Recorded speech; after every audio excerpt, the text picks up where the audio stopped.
This is a very brief presentation as to why you are not a person.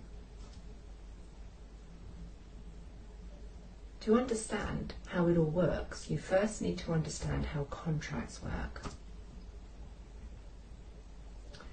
So a living man or a living woman can contract with another living man or a living woman. A corporation can contract with another corporation.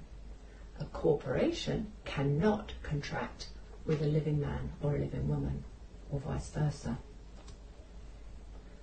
The government, which is formed of the Crown, the UK, the City of London, the police, social services, they're all profit-making corporations. So how is this corporation telling living men and women what to do? The way they do it is they set up what's called a legal fiction. So when you were born, unbeknownst to your parents, they registered your birth. So Joanne of the family Bloggs, who is the living woman or living baby at that time, became Miss Joanne Bloggs, surname in capitals, a corporation. That is a person.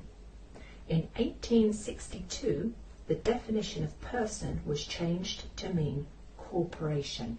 It's part of the legalese trickery.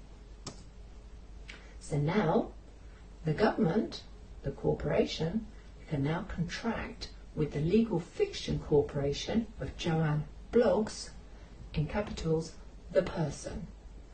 If you look at letters, fines, etc. that come through the post, you'll see there'll be different variants, but some or all of your name will be in capitals. Those are the various corporations that are set up in your name in order for the government to contract with you. So in order to contract with you, they impose rules, licenses, fines, bills, taxes, regulations. They are all contracts between the corporation of the government and the corporation of your legal fiction. For a contract to be valid, there are certain rules that need to be abided by. Firstly, the parties must be competent to contract, so they must be of the age of consent, they must be mentally able, and they must be free to contract between legal or lawful entities.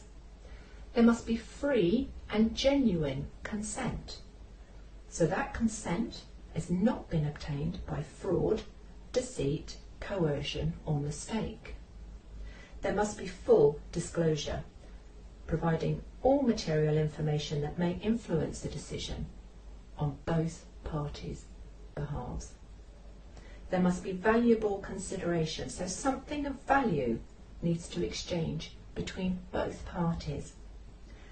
There needs to be certainty of terms. Those terms and conditions are fixed and they're unable to be changed without agreement. There must be a meeting of minds. So when those parties recognise and comprehend their obligations. There must be signatures or autographs in wet ink as recorded evidence of reciprocal consent. If the contract is between a living man or a living woman and another living man or living woman, then it's an autograph. If a person is signing on behalf of their legal fiction, it's a signature. And there must be privity of contract, so that contract cannot be sold on to a third party. So there you have it. You, as the living soul, are not your legal fiction. You are not a person. However, you act on behalf of your legal fiction. So you choose what contracts you want to enter into. In common law, the laws are simple. You cause no harm, loss or injury to another living soul or their property. There's no threat of harm, loss or injury, and you're honourable in all your dealings. So let's look at the definition of crime. It is defined as an act committed in violation of a law. It's unlawful activity, and it's a serious offence. So if you've forgotten to get insurance on your car, or you've forgotten to sawn it and you get sent a fine, who have you caused harm, loss or injury to? It's not actually breaking a law, it's breaking a rule. Those rules only apply to persons. If you look at every single piece of legislation that's been issued by the government, by Parliament, it only applies to person. You will not find the word man or woman in there, because they cannot impose it on living souls. So think to yourself, where is the victim? So your legal fiction becomes a member of the Society of the UK Corporation. So you have to follow the rules of that society. Well, your legal fiction does. Let's look at this with a different perspective. You have a Tesco club card, for example. As a club card holder, you are a member of the Society of Club Card Holders. So Tesco's have just announced that they've come up with a new rule. You can only eat on a Wednesday if you eat in a Tesco's cafe. You have a club card, their board has scrutinised and ratified the rule, so you've got to do what they say. Do you? No, you're not your club card. By the same token, you are not your legal fiction. However, you can't just ignore something that's been imposed on you. If you don't respond, i.e. if you exercise your right to silence, which is another trick, by the way, it's considered tacit acceptance. You must rebut. You have to state that what they're saying is not true.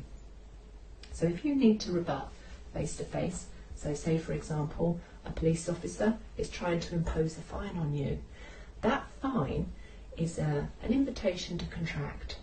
That's how you have to look at it. So all you say is, I do not consent. I do not wish to contract with you. I do not answer questions. You need to stick to the script, because legalese has taken so many of the common English words and turned them against us in order to trip and trap us. So for example, the police officer will say to you, do you understand?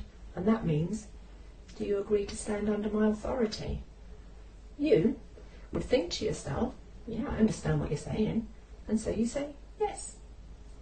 You've just contracted. You've just done what's called create joinder. You don't want to do that. So stick to the script. I do not consent. I do not wish to contract with you. I do not answer questions. That is your rebuttal, face to face.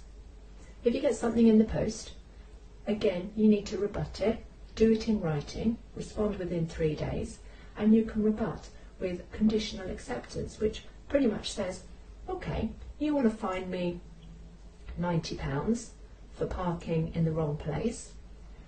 Prove to me that we had a contract, that I agreed to the terms of that contract. Prove to me that me, as a living man or a living woman,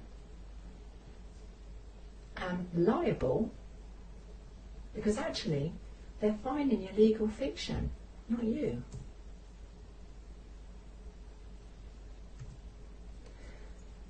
So don't let the corporations grey the simple understanding of the law.